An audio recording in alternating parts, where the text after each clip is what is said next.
caught in the crossfire. Hello दोस्तों, तो कैसे हो आप। तो दोस्तों, आज की वीडियो में हम बात करने वाले हैं मेडिकल एब्रीवेशंस के बारे में।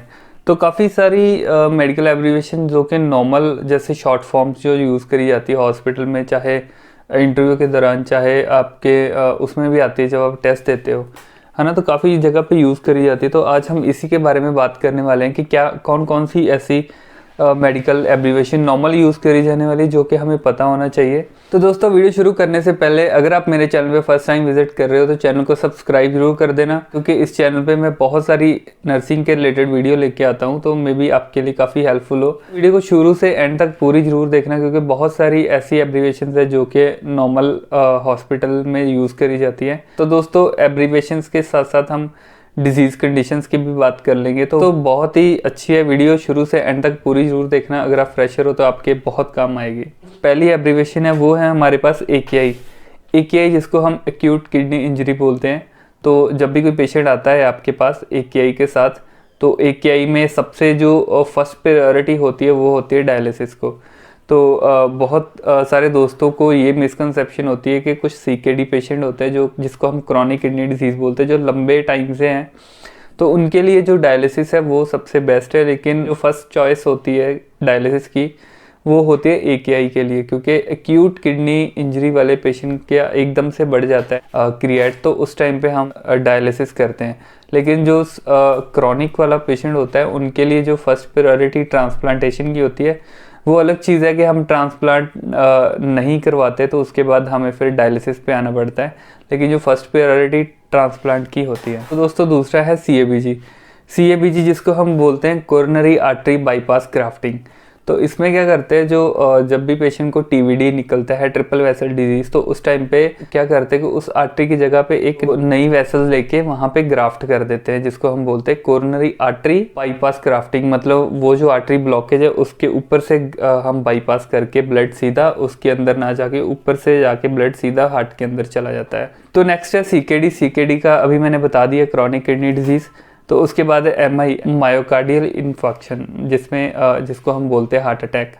तो इसमें भी हार्ट की 1, 2 या 3 वेसल जो है एक ही बार में डैमेज हो जाती है, या वो कह लो कि ब्लॉक हो जाती है, जिसके साथ हार्ट को प्रॉपर ब्लड जो है नहीं मिल पाता और जो हार्ट है वो काम करना बंद कर देता है, या फिर वो चेस्ट पेन, एंजाइना शुरू हो जाता है, जिसके साथ हम बोलते हैं पेशेंट को MI हो गया, हार्ट अटैक हो गया।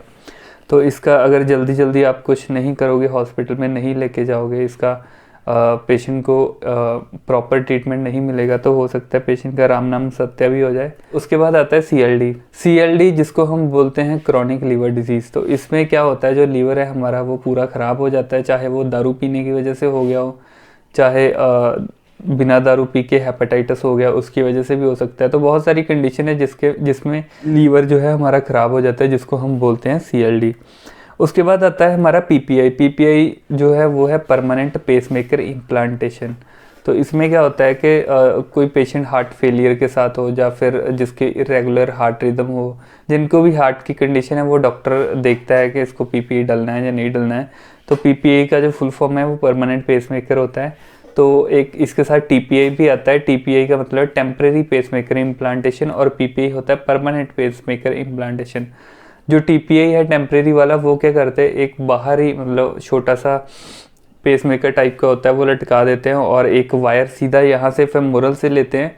तो फेमोरल से जाके सीधा हार्ट में एंटर करते हैं, और उसके साथ 3 से 4 दिन तक चलाते हैं, जब तक पेशेंट का हम PPI नहीं कर देते। जब परमानेंट पेसमेकर डल जाता है तो फिर उसको निकाल देते हैं। उसके बाद आता है DCMP, जिसको हम बोलते हैं डायलेटेड कार्डियोमायोपैथी। उसके बाद आता है CRTP, जिसको हम बोलते हैं कार्डिक रीसिंक्रोनाइज थेरेपी पेसमेकर। तो ये भी एक पेसमेकर की तरह ही होता है। तो इसको अलग अलग कंडीशन में लगाते हैं, जैसे मैंने लास्ट वीडियो में बताया था आपको CRTP, CRTD, है ना, जिसमें डिफिब का काम भी करता है। तो वो आप वीडियो देख सकते हो, मैं ऊपर आई बटन में लिंक दे दूंगा, आप वहाँ से चेक कर लो, नहीं तो डिस्क्रिप्शन से भी देख सकते हो। उसके बाद आता है ICD भी वही एक डिवाइस ही होता है, जिसको हम बोलते हैं इम्प्लांटेबल कार्डियोवर्टर डिफिब्रिलेशन। तो इसका भी वही काम है, पेशेंट को शॉक देता है जब भी कोई पेशेंट को VT या VF कुछ भी होता है ना। उसके बाद आता है TURP एक सर्जरी है जिसमें जो कि मोस्टली यूरोलॉजी वाले करते हैं। TURP की फुल फॉर्म है trans urethral resection of the prostate. उसके बाद हार्ट का ही प्रोसीजर है जो कि जिसको हम बोलते हैं CAG। CAG का मतलब है कोरोनरी एंजियोग्राम। तो इसमें देखते हैं कि हार्ट की कौन सी वेसल जो है वो ब्लॉक हुई है, तो वो चेक करने के लिए हम CAG करते हैं। तो इसमें भी चाहे पेशेंट के यहाँ रेडियल से शीथ डाले, चाहे पेशेंट के यहाँ पे ग्रॉइन से शीथ डाले, तो यहाँ से फिर सीधा हार्ट में जाते, उसके बाद डाई इंजेक्ट करते हैं और फिर देखते हैं कि कहाँ पे हार्ट में ब्लॉकेज है। तो अगर उसके बाद पेशेंट को 1 या 2 जगह पे पेशेंट की ब्लॉकेज निकलती है, फिर उस टाइम पे PTCA कर देते। तो PTCA की जो फुल फॉर्म है वो है परक्यूटेनियस ट्रांसल्यूमिनल कोरोनरी एंजियोप्लास्टी। तो परक्यूटेनियस इसलिए बोलते हैं क्योंकि ये हमारी जो सबक्यूटेनियस टिश्यू है इसके नीचे से हम प्रिक करते हैं, सीधा वेसल में जाते हैं, इसलिए हम बोल देते हैं परक्यूटेनियस।